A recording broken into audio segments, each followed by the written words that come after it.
landslide. Ligtas naman na mula sa bingit ng kamatayan si Banigel. Apat na magkakapamilya naman ang patay sa isang masaker sa Balagtas, Bulacan. Apat na tao na ang iniimbestigahan ngayon ng Balagtas Police tungkol sa massacre na naganap noong Miyerkules ng madaling araw sa Balagtas, Bulacan. Ang tatlo ay mga pahinante sa rice mill na pag-aari ng biktima si Rodrigo Roque. Sila raw kasi ang madalas na labas-masok sa loob ng bahay ng mga biktima. Ang isa sa mga naimbitahan ng pulis ay ang mismong panganay na anak ng biktimang si Rodrigo na si Armando. Meron daw kasing dati ng alitan sa pera ang mag-ama.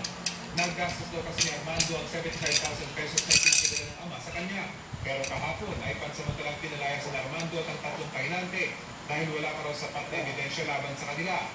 Wala rin ang mga fingerprint nila sa crime scene pero ganun naman, maaaring nabura lang daw ang mga ito. Kaya hindi mo sila maituturing na suspect sa ngayon, hindi rin daw masasabing inosente ang apat. So far, wala po tayong basta suspect o witness.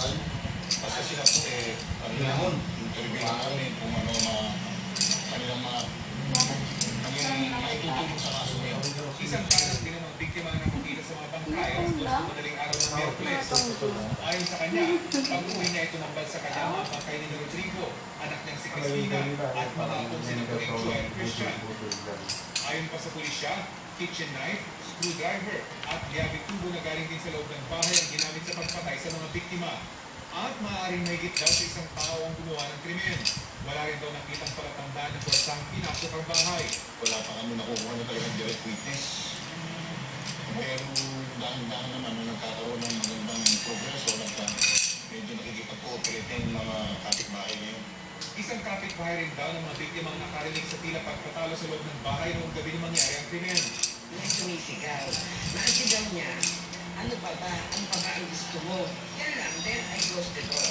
Kahit kasarado yung pinto ko, may narinig ko sumisigaw.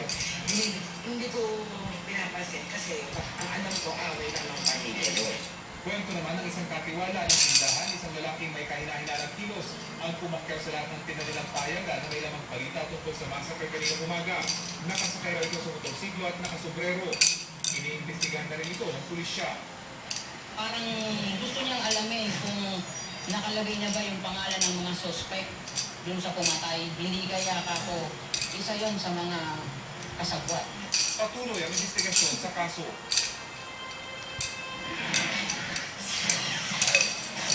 Ababa, 111th Police Service Anniversary Binaos, mga pulis mula sa iba't ibang bahagi ng Pilipinas, ginawaran ng parangal.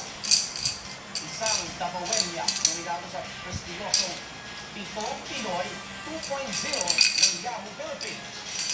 Northern Mindanao Medical Center nagbukas ng bagong ward para sa dumaraming bilang ng may dengue. Hininga ng big time carnapper sa Luzon, nahuli sa Cebu. Sa taong-dulan na sanggol sa Davao City, aksidenteng naparin